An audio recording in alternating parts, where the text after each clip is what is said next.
just breaking into programming now to bring you reports from Libya that Muammar Gaddafi's son, Saif al-Arab, has been killed. Now, the report suggests Colonel Gaddafi was in the building when NATO forces struck.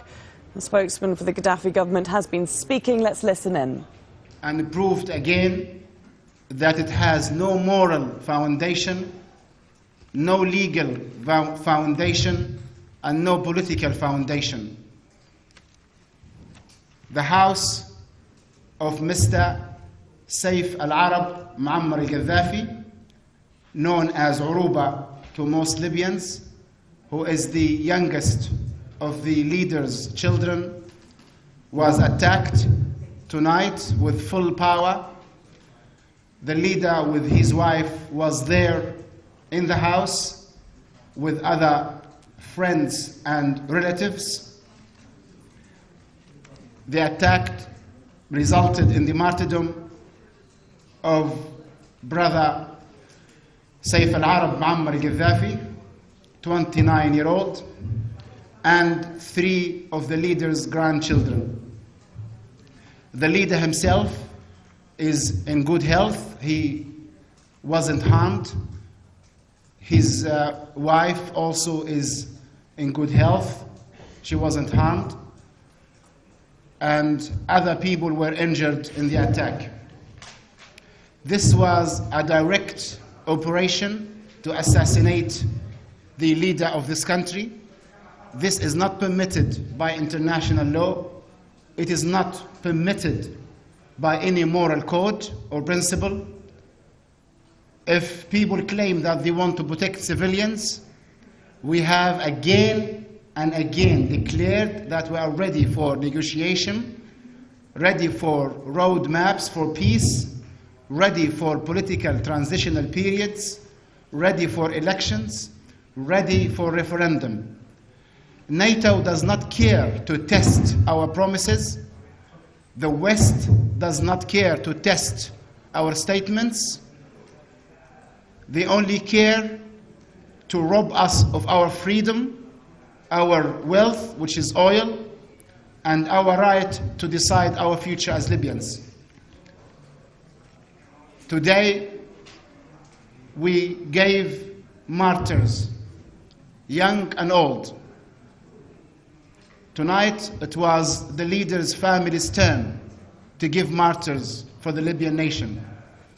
Yesterday, the day before yesterday, for 40 days now, other Libyan families gave their children as martyrs for this country. And if the fight continues, we are prepared to fight and die for our freedom. We ask the world to look into this carefully, because what we have now is the law of the jungle. How is this helping in the protection of civilians?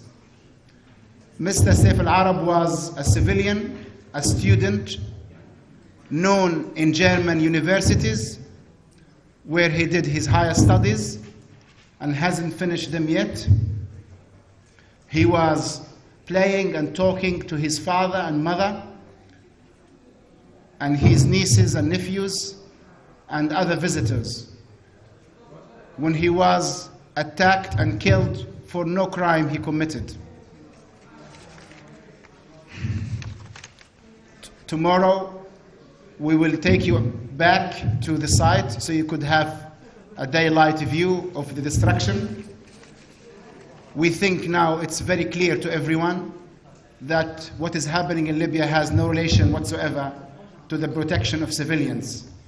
Anyone who convince themselves that this is to do with the protection of civilians in Libya are either too ignorant to understand anything about this world or has themselves a hidden agenda against this country. The way to protect civilians is peace, negotiation, coming down on the ground to talk.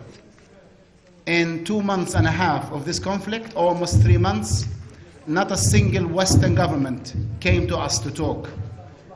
Not a single Western government cared to send observers or fact-finding missions, because they know in peace they are defeated. and their greed is defeated, and their wish and desire to control our destiny is defeated. They know in peace the Libyans will reject them and reject their call for political change imposed from outside Libya. We will fight and fight if we have to. The leader in the early hours of yesterday offered peace to everyone, genuine peace, genuine negotiation, and NATO rejected the leader's call for peace. This is another proof that NATO is not interested in peace. It's interested in the destruction of this country. We challenge the world and we call upon the wise governments of East and West to confront and face their moral challenge and help us establish peace in the Mediterranean basin. Allah yarham الشهداء الذين استشهدوا الليلة